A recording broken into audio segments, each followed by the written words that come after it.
आज की कहानी में मैं आपको सुनाऊंगी कि एक माँ अपनी बेटी को एक अमीर घराने की बेटी से बदल देती है अमीर बनाने के लिए। तो उसके बाद उसके साथ क्या होता है, तो कहानी को पूरी देखें। और वीडियो को पूरी देखने के लिए दोस्तों, अगर आपने मेरे चैनल को सब्सक्राइब नहीं कर रखा है तो चैनल को सब्सक्राइब कर दीजिए और वीडियो को लाइक कर दीजिए ताकि मेरा हौसला बना रहे और मैं आपके लिए इस तरीके की वीडियो लेकर आती रहूँ। तो दोस्तों, ये बात है उत्तर प्रदेश के आगरा की। तो एक आशा नाम की महिला होती है, वो हॉस्पिटल में एडमिट होती है, लाइफ केयर हॉस्पिटल में उसकी डिलीवरी होती है। तो उसी हॉस्पिटल में एक अमीर घराने की बेटी, मतलब कि लेडीज़ की भी डिलीवरी हो रही होती है। तो जब दोनों की डिलीवरी हो जाती है उसके बाद दोनों की बेटी पैदा होती है।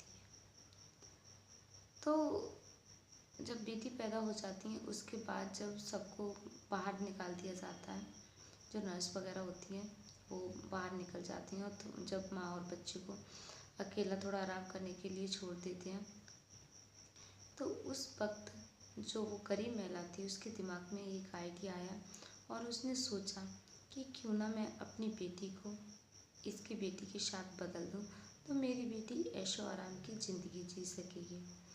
तो वो मौका देखकर और उसके साथ अपनी बेटी को बदल देती है।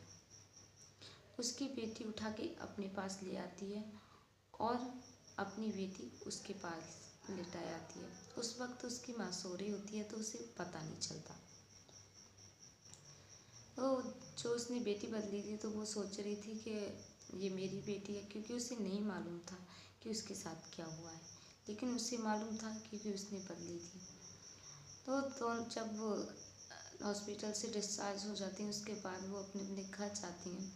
तो जैसे जैसे समय बीतता है और बेटियां दोनों की बड़ी होती जाती हैं, तो क्या होता है जब वो बड़ी हो जाती हैं तो उसे जिसने बेटी बदली थी उसे बहुत खुशी होती है कि मेरी बेटी ऐशो आराम की ज़िंदगी जी रही है, उस मेरी बेटी के पास सब कुछ है। और जो उसने उसकी जो अमीर घराने की बेटी थी उसे बदला था, तो वो बहुत ज़्यादा कि गरीबों वाली ज़िंदगी जी रही थी। उस बेचारे के पास अच्छे पहनने को कपड़े तक नहीं थे, क्योंकि उसकी माँ सब्जी बेचती थी। तो उसके कोई भी शौक़ को पूरा नहीं कर पा रही थी, ना ही तो अच्छे से पढ़ा पा रही थी और ना ही उसके कोई शौक़ पूरे कर पा रही थी। तो जो उसने बेटी बदली थी अमीर घराने के, और वो इतनी ज़्यादा मतलब कि ईगो वाली लड़की थी, उसमें बहुत ज़्यादा एटीट्यूड था। तो एक बार क्या होता है, उसकी माँ रोड पे रख के सब्ज़ी बेच रही होती है और वो अपनी गाड़ी से ऑफिस के लिए जा रही होती है। जब वहाँ से निकलती है तो सड़क पर पानी भरा हुआ था, तो जैसे ही वो तेज़ी से गाड़ी लेकर निकलती है तो पानी के छींटे उसकी माँ के ऊपर गिर जाते हैं। तो उसकी माँ उठकर खड़ी हो जाती है और उससे बोलने लगती है, लेकिन जब उसने देखा तो उसने ज़्यादा कुछ नहीं बोला क्योंकि उसे पता चल गया था कि वो उसकी बेटी है। लेकिन जो उसकी बेटी थी उसने उससे बहुत बुरा भला कहा था कि बुढ़िया, तुझे अकल नहीं है, रोड पे सब्जी बेचने के लिए बैठी है, तेरे बाप करोड़ है, ये वो बहुत मतलब कि जो उसके मन में आया उसने उससे बहुत बुरा भला सुनाया था। लेकिन उसने बुढ़िया ने कुछ भी नहीं बोला था क्योंकि उससे वो जानती थी कि ये मेरी बेटी है। तो मतलब कि जब भी कभी उसका आमना सामना होता था तो वो कभी भी मतलब कि वो अपनी प्यार से अपनी बेटी की तरफ देखती थी और उससे चाहती थी कि वो उसके पास जाए और उससे प्यार करे। लेकिन वो इतनी ईगो वाली थी कि गरीब लोगों को तो वो कुछ समझती नहीं थी, तो अपनी माँ को क्या समझती। तो उससे भी मतलब कि बुरा भला कहती थी। वो अगर कभी मिल भी जाती थी तो वो कभी उससे सीधे मुँह बात नहीं किया करती थी। उसके बाद क्या होता है, ऐसे ही वक्त बीतता जाता है और उसकी जो माँ होती है उसे अपनी बेटी से मिलने की चाहत बढ़ जाती है। कहती है कैसे भी करके मैं अपनी बेटी से एक बार बात करना चाहती हूँ। लेकिन जो उसकी बेटी थी वो किसी भी तरीके से अपनी बेटी तक नहीं पहुँच सकती थी, क्योंकि उसकी बेटी गरीब लोगों से बहुत दूर रहती थी और जो भी लोग थे उसके ऑफिस में सिर्फ बड़े बड़े लोग होते थे, कोई भी गरीब इंसान नहीं था। और गरीब इंसानों को मिलने की तो वो परमिशन भी नहीं देती थी। तो एक बार उसकी माँ का मन नहीं मानता और वो वो उसके घर चली जाती है उससे मिलने के लिए। तो जब वो कहती है कि मुझे अपनी बेटी से मिलना है, तो जो वहाँ गेट पे सिक्योरिटी गार्ड खड़े होते हैं वो कहते हैं आपकी बेटी यहाँ कहाँ रहती है, कि जो इस घर में मतलब कि आरती नाम की लड़की रहती है, मुझे उससे मिलना है। तो वो कह देते हैं आरती मैडम से, वो तो आपसे बिल्कुल नहीं मिलेंगी, और आपको क्यों मिलना है आरती मैडम से। तो वो कहते हैं कि एक बार प्लीज़ कैसे मतलब कि बुला दो, उससे कहना कि मतलब कि तुम्हारी माँ आई है मिलने के लिए। तो जब वो एक गार्ड अंदर जाता है और उससे बोलता है जाके, तो वो बोलती है कि वो बुढ़िया आई है, उससे धक्के मार के घर से बाहर निकाल दो और बोल दो कि मैं घर पे नहीं हूँ। तो वो ऐसा कह के उसे भेज देती है। तो मतलब कि जो गार्ड आता है और बोलता है कि वो घर पे नहीं है, आप फिर कभी आना। तो वो वहाँ से चली जाती है।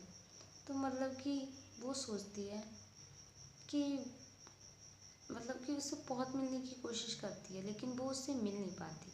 तो जब वो बुढ़िया होती है उसे बहुत ज़्यादा गुस्सा आ जाता है और सोचती है मैंने इसका भविष्य बनाने के लिए इतना कुछ किया, इससे ऐशो आराम की ज़िंदगी जीने के लिए मैंने ये किया, और जो जिसे ऐशो आराम की ज़िंदगी जीनी चाहिए थी वो ये गरीबों वाली ज़िंदगी जी रही है। मैंने इसके लिए क्या नहीं किया, इसकी खुशी के लिए मैंने इसे अपने आप से दूर किया, और ये है कि अपने आप को पता नहीं क्या समझ रही है। तो एक बार क्या होता है, जो उसके माँ बाप होते हैं आरती के, तो वो उनका और कोई मतलब कि संतान नहीं थी, वो आरती अकेली थी। तो वो सोचते हैं क्यों ना हम सारी जायदाद आरती के नाम कर दें।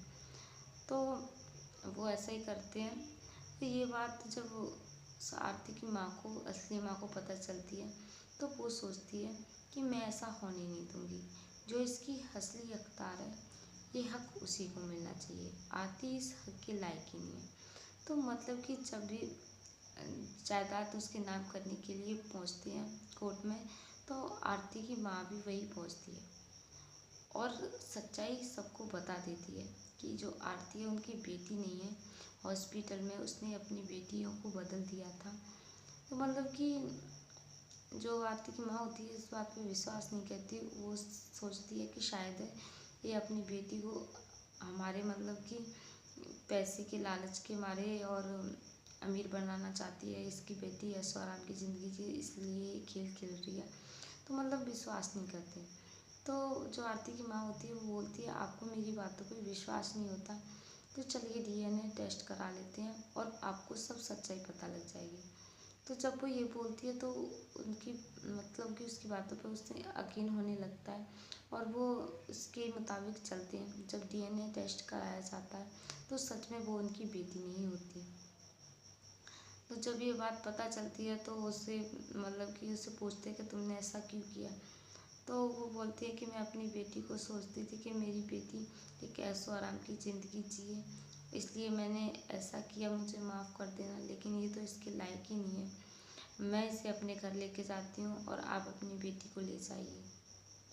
तो जब ये बात आरती को पता चलती है तो उससे मतलब कि बहुत बड़ा धक्का लगता है, उसके पैरों के नीचे से ज़मीन खिसक जाती है और वो कहती है कि मैं तुम्हारे साथ नहीं जा सकती, मेरे माँ बाप यही हैं, इन्होंने मुझे पाला पोसा है तो मैं इनके साथ ही रहूँगी।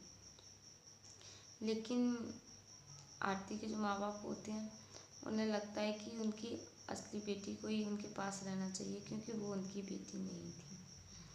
तो उसके बाद वो अपनी असली बेटी को अपने पास रख लेते हैं और आरती को उसके पास भेज देते हैं, क्योंकि आरती के बर्ताव से वो भी बहुत ज़्यादा परेशान थे, क्योंकि वो अपने माँ बाप को भी इम्पोर्टेंट नहीं देती थी, वो बहुत ज़्यादा एक घमंडी लड़की थी।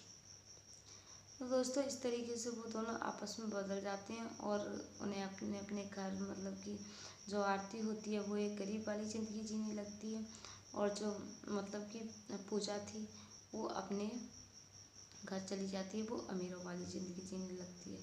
तो दोस्तों जो उसकी माँ ने एंड में किया, क्या अच्छा किया या बुरा किया, मुझे कमेंट्स बॉक्स में ज़रूर बताएं। और